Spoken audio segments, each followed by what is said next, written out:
Saudara-saudariku, salam sejahtera untuk kita semua. Saya ingin sedikit membagi pandangan saya mengenai dua tokoh yang sedang fenomenal akhir-akhir ini di Indonesia, yaitu Yahya Walloni dan Abdul Somad. Saya ingin mengatakan kepada seluruh umat Kristen di Indonesia, baik Kristen Protestan maupun Kristen Katolik. Bagi saya pribadi, kita butuh Yahya Walloni dan kita butuh Abdul Somad.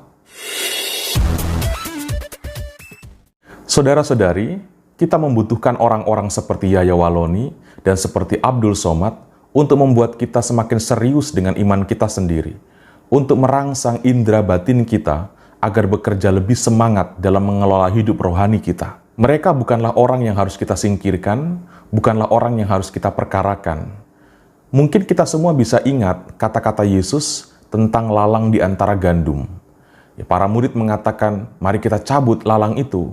Tetapi Yesus mengatakan jangan cabut lalang itu, sebab nanti gandum juga bisa ikut tercabut. Iman itu membutuhkan tantangan. Kalau iman itu berdiri di atas angin, maka hembusan sepoi-sepoi saja bisa membuat iman itu runtuh dan ambruk.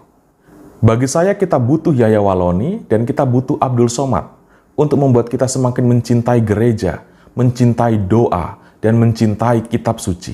Untuk apa kita bereaksi berlebihan atas Yahya Walloni kalau kita sendiri jarang buka Alkitab, jarang membaca kitab suci? Untuk apa kita berlebihan bereaksi atas Abdul Somad kalau kita sendiri malas ke gereja, malas berdoa? Untuk orang-orang Katolik bahkan malas, mungkin malu untuk membuat tanda salib. Rekan-rekan beriman Kristiani terkasih, jangan kita berpikir bahwa Kristianitas akan hancur dengan ucapan-ucapan itu semua. Tidak, Kristianitas itu menjadi besar dan kokoh sampai hari ini justru karena cibiran, justru karena cemoohan, justru karena penganiayaan. Mungkin akhir-akhir ini kita sedang dilanda penganiayaan verbal. Rekan-rekan beriman, kerendahan hati adalah poin yang tetap harus kita ingat.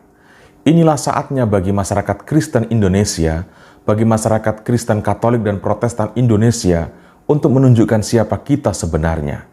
Kerendahan hati itu justru muncul di saat ada cibiran, di saat ada kebencian, di saat ada cemoohan. Kalau tidak ada hal-hal yang seperti itu, kapan kita tahu bahwa kita adalah pribadi yang rendah hati? Karena itu bagi saya, Yahya Walloni dan Abdul Somad itu perlu ada, agar kita tidak terbuai dalam konsep atau gagasan tentang kerendahan hati. Rendah hati itu bukan soal pukul-pukul dada ketika ibadat atau ketika perayaan Ekaristi sedang berlangsung. Sebenarnya ini adalah momen dan peluang bagi masyarakat Kristen Indonesia untuk menunjukkan identitas kita.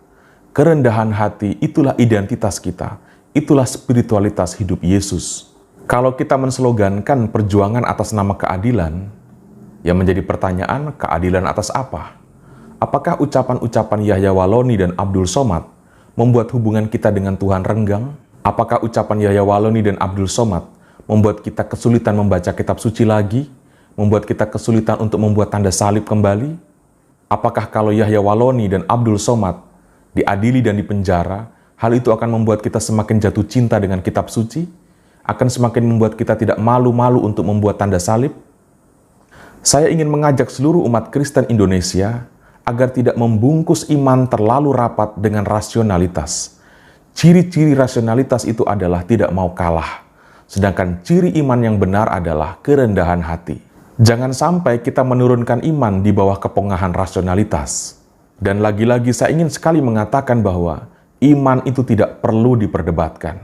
Yang perlu dilakukan adalah mari kita mengevaluasi sistem beriman di dalam agama kita sendiri.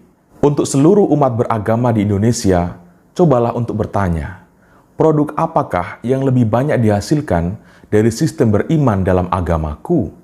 Apakah produk yang dihasilkan itu lebih banyak kebaikannya atau lebih banyak kejahatannya? Kalau yang lebih banyak dihasilkan adalah kejahatan, berarti ada sesuatu dalam agama tersebut yang perlu untuk dikaji dan dievaluasi kembali. Rekan-rekan terkasih, situasi saat ini adalah ujian bagi iman kita. Jawabannya sudah jelas, yaitu kerendahan hati.